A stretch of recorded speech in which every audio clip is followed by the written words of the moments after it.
The Oklahoma Sooners are honing in on a couple 2026 quarterbacks. We'll talk to you about those guys coming up on today's episode of Locked On Sooners. You are Locked On Sooners, your daily podcast on the Oklahoma Sooners, part of the Locked On Podcast Network, your team every day.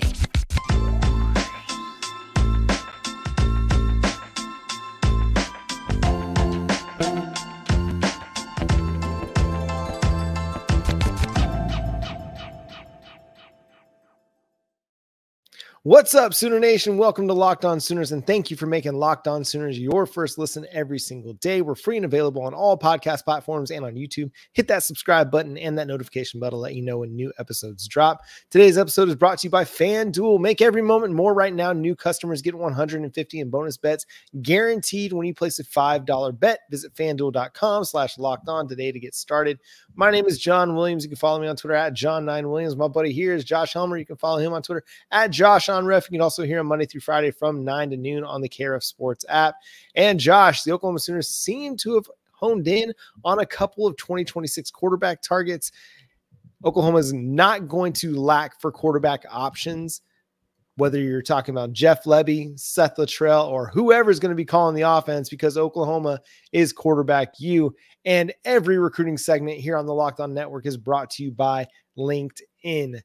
Go to linkedin.com/lockedoncollege to post your job for free. Terms and conditions apply. So Josh, let's talk 2026 quarterbacks. These guys just finished their sophomore season in high school, playing varsity football as sophomores. I wasn't sniffing varsity anything as a sophomore. Well, let's just make that comparison. I was pretty good at baseball, but I was having a hard time getting at bats on the varsity level as a sophomore. So the fact that these kids are already making waves as 2026 prospects after their sophomore season just goes to show how talented they are. So any conversation that we have about them, let's just start with that. Faizon Brandon, Jared Curtis, two very talented 2026 quarterback prospects, four-star guys over at 247 Sports. Faizon Brandon is the number 6 quarterback in the class, number 74 in the 2026 cycle. Jared Curtis, currently considered the number 1 player in the class. And Oklahoma is, according to On3, well within his teams that he's most interested in. So Josh, I'll let you start. Pick the quarterback that you want to talk about first, and we'll roll from there. Well, I love both. I think they're both big-time talents. Obviously, you get into prototypical size territory, and sure, Faizon Brandon, if 247 Sports' profile there is to be believed, he's listed 6'4", 175, but and Jared Curtis is 6'4", 225, if you're looking at those and treating those as that's 100% factual today. They're both 6'4", right? So let's start there. That's prototypical type height for each. I love both of these quarterbacks. I feel like maybe put him in a lab quarterback right now. Maybe Jared Curtis is a little bit closer to that, hence why he's by 247 Sports.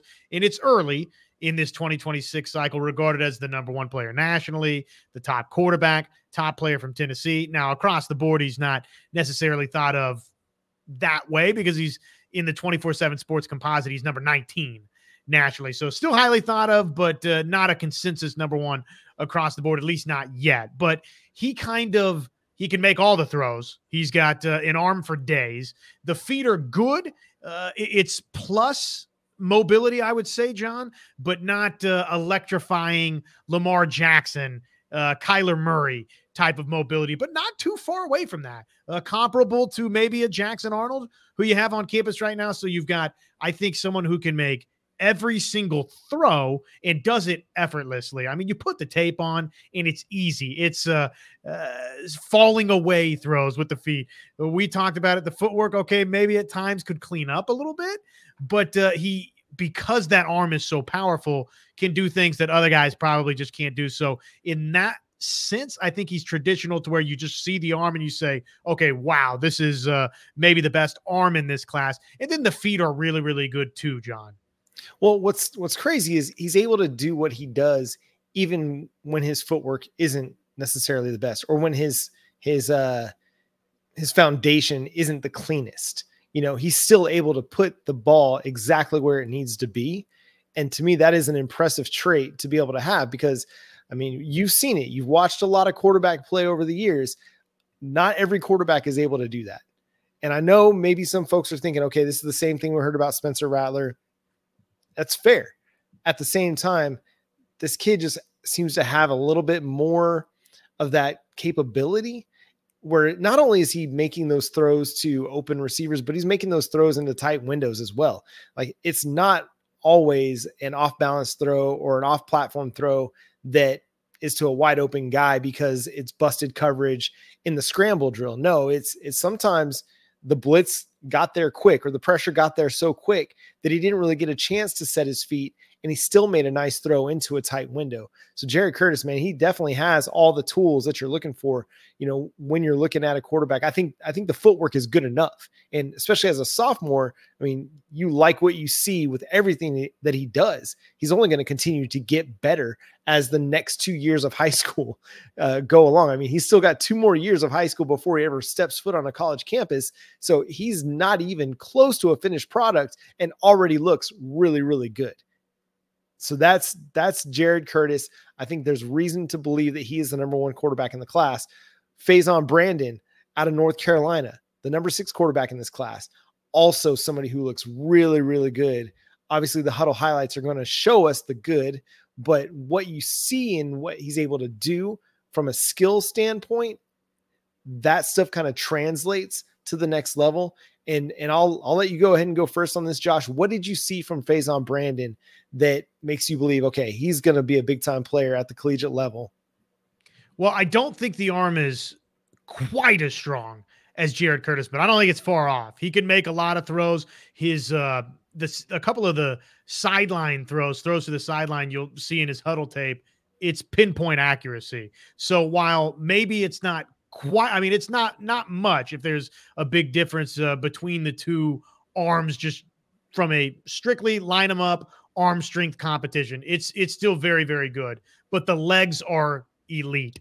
The athleticism with his ability to run, again, elite. And he can make just about every throw that you would want your quarterback to make. So he's a big-time talent, no doubt about it.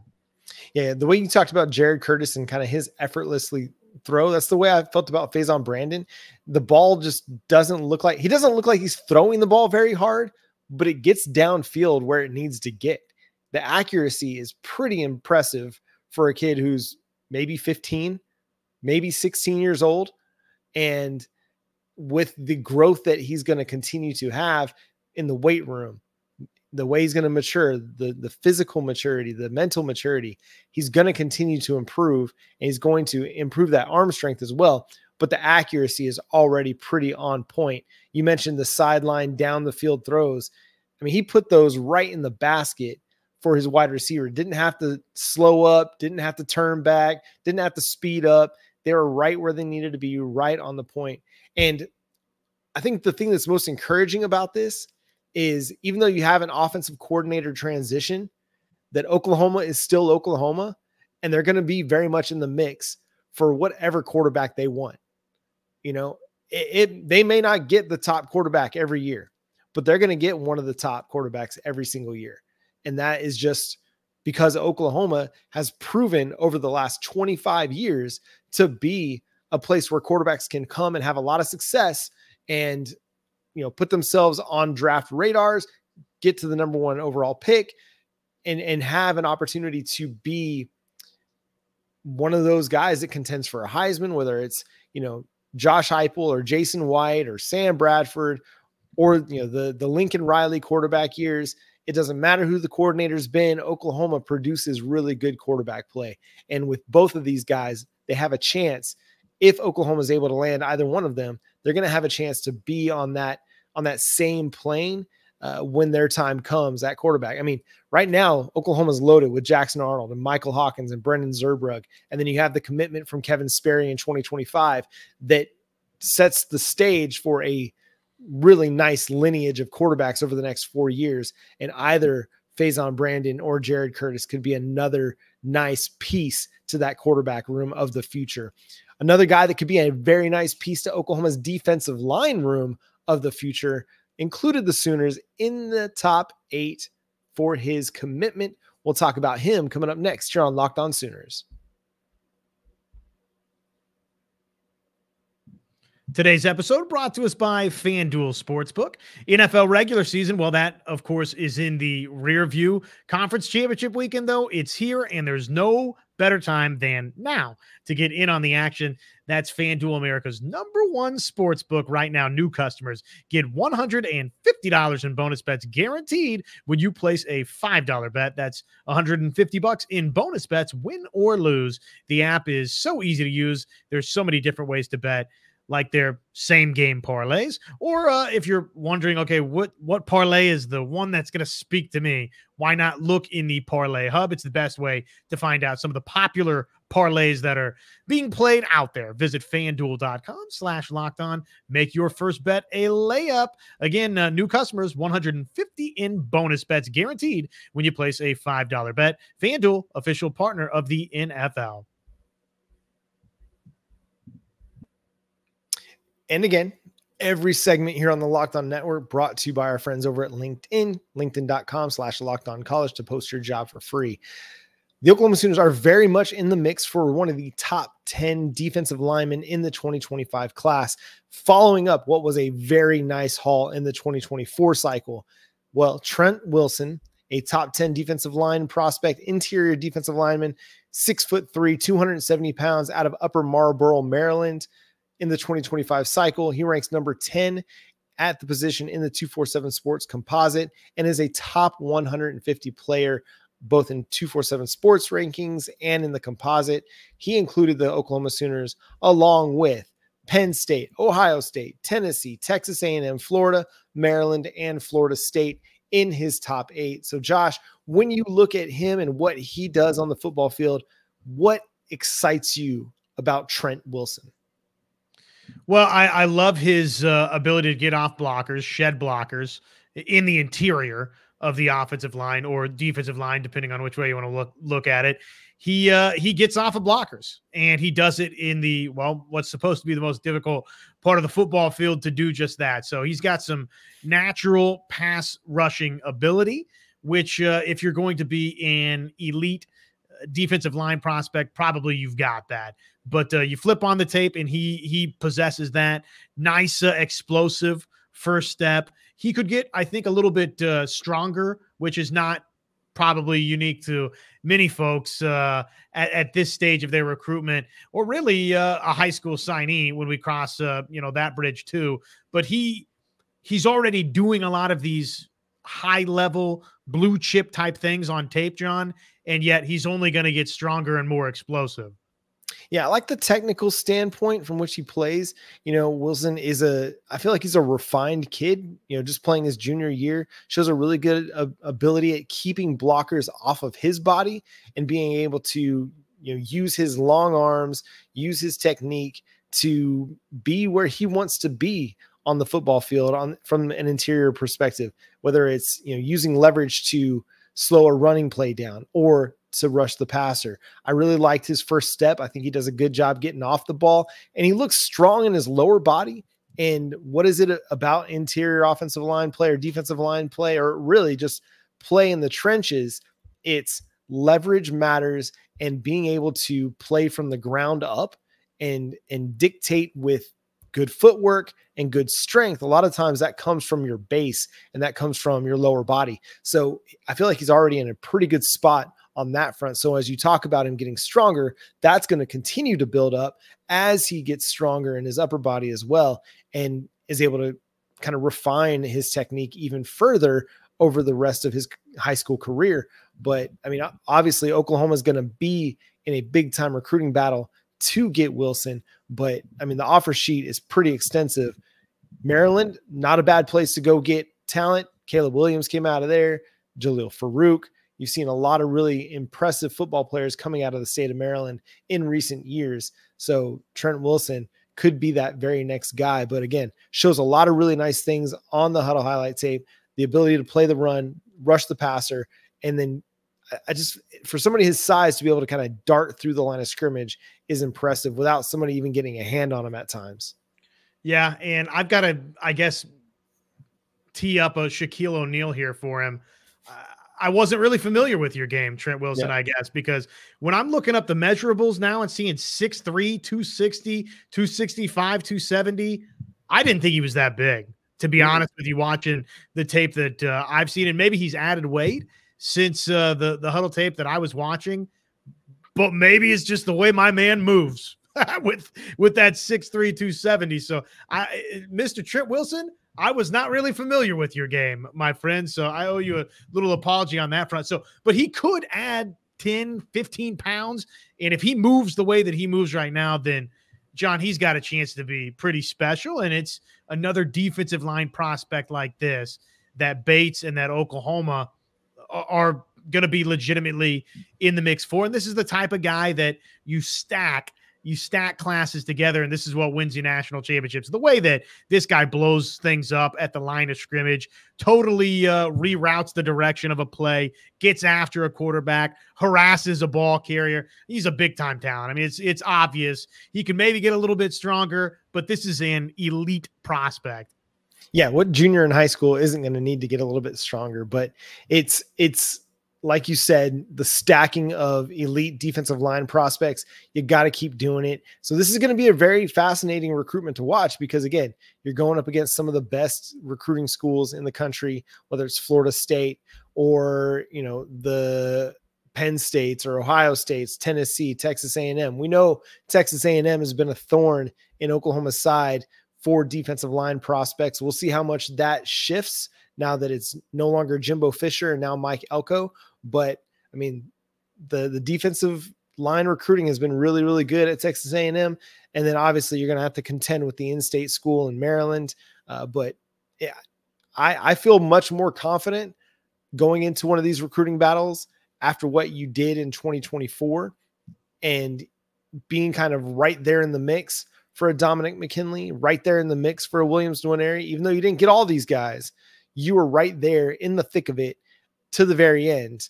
And you still, even though you didn't get Nwaneri, you didn't get Dominic McKinley, you pulled a blue chip recruiting class through David Stone and Jaden Jackson and Nigel Smith and Wyatt Gilmore and Danny Okoye that sets the stage for you to continue to build on that, especially along the interior where you have to. You're going to have to not just have a David Stone and Jaden Jackson, even though they're going to be great.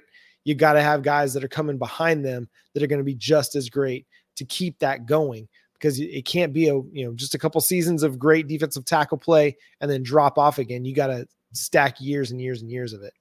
Is there anybody when you watch Trent Wilson's tape that he reminds you of? And I'm talking Sooners, but if there's somebody else, then if there's an NFL comp, by all means.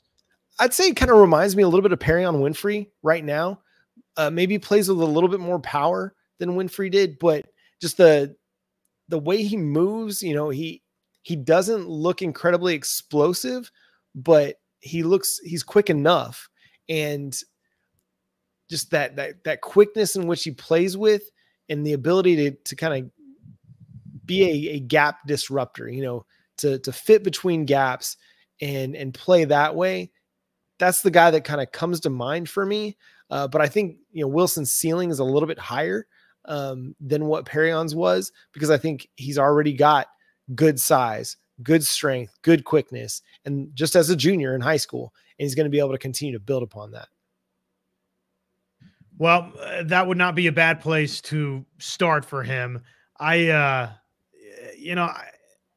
frame reminds me a little bit of a Ronnie Perkins, actually. And I think he looks similar to David Stone. Now, I'm not saying that he's maybe that type of prospect, not trying to blow smoke up anybody's backside here, but I physically think he looks a little similar. And I think there's some similar traits. So he's a big time prospect. Obviously, this would be a gigantic get for Oklahoma, but the way that he rushes the passer is it's elite. Well, if he could be Ronnie Perkins, then I think we'd all be pretty happy with that, especially if he came with that same Ronnie Perkins type mentality as well. A little bit of nasty to him along the interior. Greg McElroy doesn't really like Oklahoma's chances to make the college football playoff. What kind of percentage did he put on it? We'll talk about it next here on Locked On Sooners, your team every day.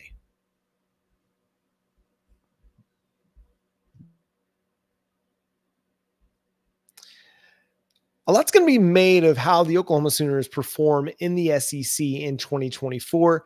Everybody's going to jump to conclusions, whether they are great, go undefeated, make the college football playoff. Everybody's going to say Brent Venables and the Sooners are one of the next great dynasties in the making.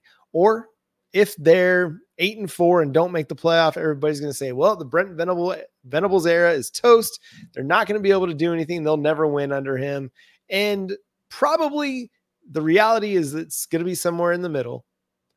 But Greg McElroy doesn't necessarily like Oklahoma's chances of making the college football playoff in year one. He puts them at 10%, the eighth best odds or eighth best percentage to make the college football playoff.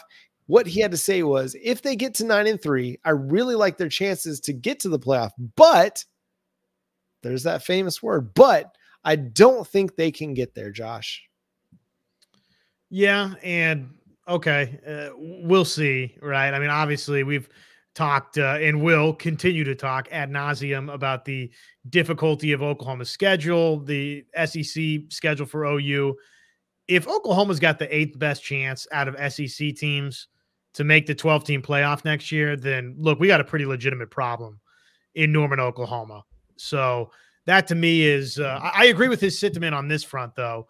He believes, 3-4 out of the Big Ten, 3-4 out of the SEC. And I think that will be an annual occurrence.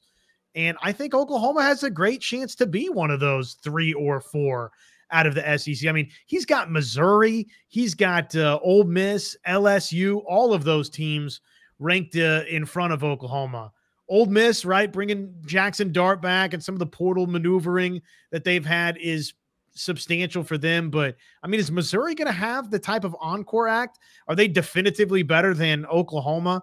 Tennessee is, to me, like, you could throw a lot of those teams in a hat and pick out a name, and right now you have a pretty good chance of any of them being equal to or better than the other. Like, do you really have a strong opinion with a bunch of those schools? I think Alabama now goes into that group too, until proven otherwise. I think there's Georgia and there's basically everybody else in the SEC now. And I think Oklahoma has every good of a chance. And maybe Texas with Quinn Ewers coming back might be that one below Georgia, as much as I hate to say it. What they've done out of the transfer portal, bringing some skilled talent in, is substantial again for Texas. So after those two, I don't know that there's this clear cut, okay, here's 3, 4, 5. And I don't think it's easy to say that Oklahoma's not right there at 3 or 4. Yeah, and because Oklahoma beat Texas this past season, who's to say that they're not in that same group of teams with Texas? I do follow your sentiment that it's Georgia and kind of everybody else. I think there's a big grab bag of teams that are in that second tier: Alabama, Texas, Ole Miss, LSU, Mizzou, Oklahoma, Tennessee. There's a lot that could happen, and a lot of teams that could assert themselves as that number 3 team. If we assume that it's Georgia, then Texas, well, could be Ole Miss, could be LSU, probably not LSU, could be Oklahoma. I mean, there's a lot that still has to take place, but I think Oklahoma's chances are just as good to be that third SEC team as anybody in the SEC, because again, you're bringing back a lot of experience on defense. You're bringing back a lot of skill talent at wide receiver and running back. You've got one of the better young quarterbacks in the country in Jackson Arnold. Regardless of what you think of him after the Alamo Bowl, just remember what you thought of him before the Alamo Bowl, that he was going to be a great quarterback. That's the guy that you should expect when Oklahoma takes the field in 2024. So now it's just a matter of, okay, if they can figure out the offensive line and it's adequate and it's good enough, that's going to put them in the position to be a 9, 10, potentially 11 win team. A lot still to figure out. They've got to continue to improve defensively, but there's no reason for me to sit here as we sit in January and think Oklahoma isn't going to be in the mix. You get to November with 1 or fewer losses, you're going to be right there in the college football playoff mix with 3 games left to play against Mizzou, Alabama, and LSU to finish the season. toss this up on our topics for later in the offseason board. I'm gonna have to make a list because I never write these down. So I'm gonna start writing these down, Josh. We need a marker board. We need a Woody Page marker board behind one of us, and we can just have all of our important, toss it on the bulletin board items over there, or the whiteboard, I guess, as it were. Tennessee, that game in Norman. I mean, is that basically an elimination game early in the year? That's like an extended conversation we need to have at some point.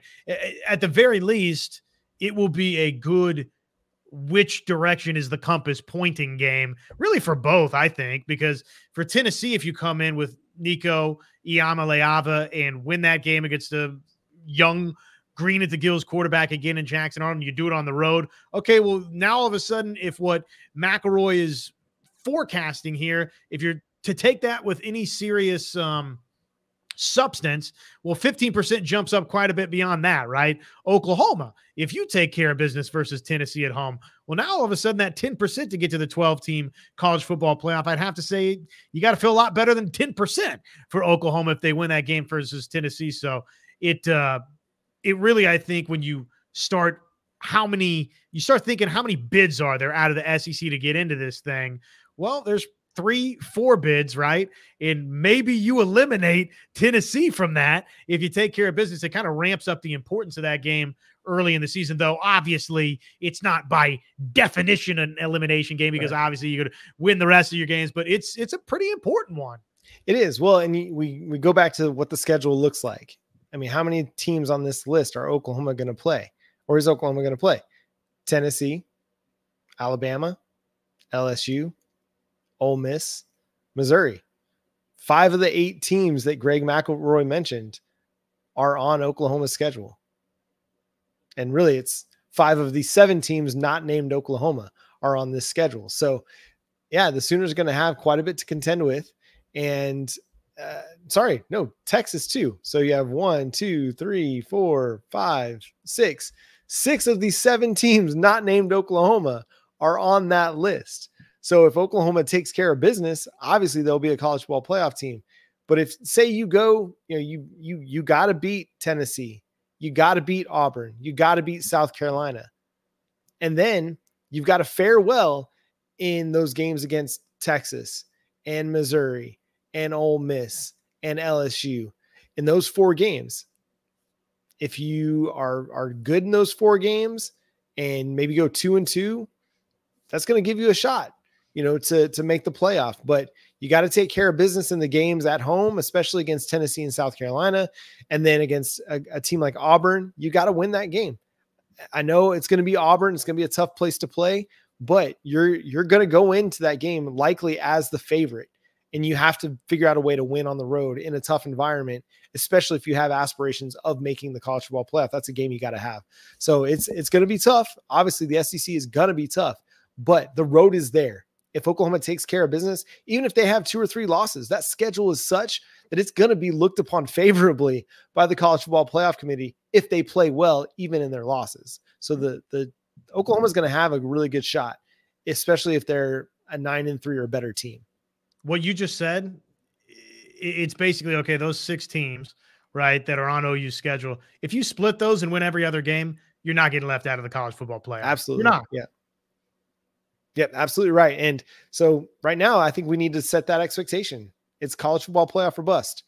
If you can't be one of the 12 best teams in the nation, to me, it's a bit of a disappointment. And I know we've said it in the past, but I think we're going to continue to reiterate that as we go forward. You've got a team, especially as the defense ascends, that should be ready to contend for the college football playoff, even if it's not contending for an SEC title in year 1. And that's going to do it for today's episode of Locked On Sooners. Thanks so much for tuning in, being a part of the show. Subscribe to the show wherever you get your podcasts. Follow Josh on Twitter and listen to him on KREF Sports app from 9 to noon, Monday through Friday.